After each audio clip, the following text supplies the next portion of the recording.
Want to know why? Ask how. Howard the Humongous. On Tuesday, June 18th, a new word showed up in the vocabulary of the Middle East war: inevitable. Nearly every expert in Israel, from the country's military leaders to its newsletter writers, said that an all-out war with Lebanon's Hezbollah was inevitable. And who is Hezbollah?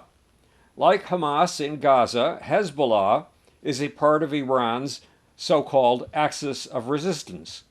Hezbollah was founded in Lebanon in 1982 by, guess who? Iran. Iran built Hezbollah to follow the genocidal ideology of Iran's modern founding father, the Ayatollah Khomeini.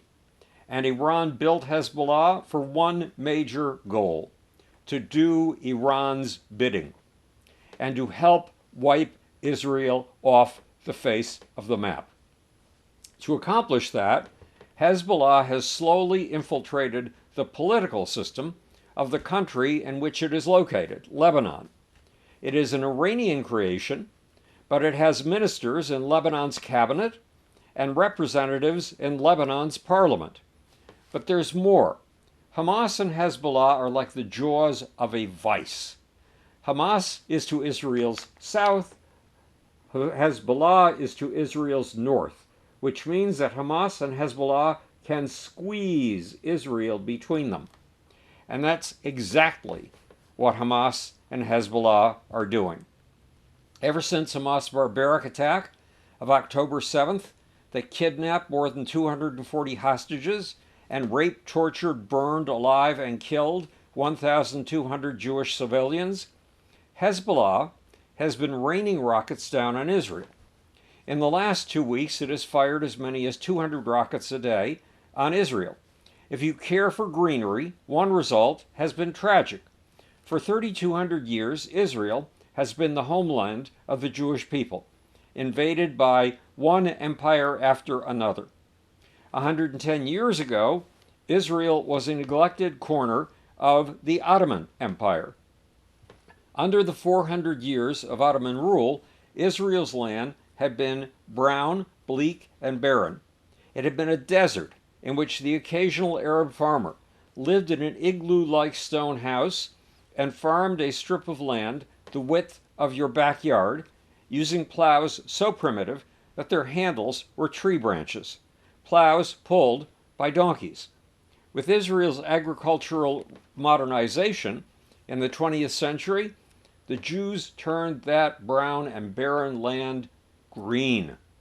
The crops in northern Israel are now so high that they tower over your head and go on for miles.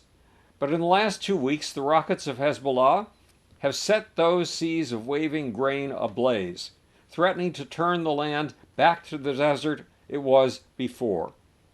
And Hezbollah attacks have turned over 200,000 Israelis into refugees from their homes. How has Hezbollah been able to pull this off? Thanks to their founding nation, Iran, Hezbollah has a stock of weapons bigger than the arsenals of some NATO countries. Yes, bigger than the weapons stores of some NATO countries. Hezbollah's massive weaponry includes high-precision, thoroughly modern drones and rockets. Rockets able to rain down explosives on any location in Israel. Hezbollah has 150,000 of these rockets alone, more than Israel's Iron Dome could handle if they were fired all at once. In other words, Iran has equipped Hezbollah to exterminate Israel. Now the Israeli military feels that it can no longer afford to have a threat of extermination on its northern border. That's what makes the war with Hezbollah inevitable. But there's a problem. Israel's ability to beat Hezbollah will be based on its fighter jets.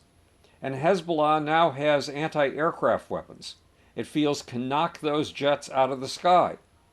Is Hezbollah's confidence merited, or is it delusional? We may soon see. Meanwhile, remember one vital detail. Hamas and Hezbollah are puppet armies of Iran. Iran is part of the axis of evil, the unspoken military alliance that includes China, Russia, and North Korea. In fact, Iran is a major provider of artillery shells, missiles, and drones to Russia for its war on Ukraine. What's more, on Wednesday, June 19th, Vladimir Putin was in North Korea concluding a mutual defense pact with a nuclear-armed Kim Jong-un.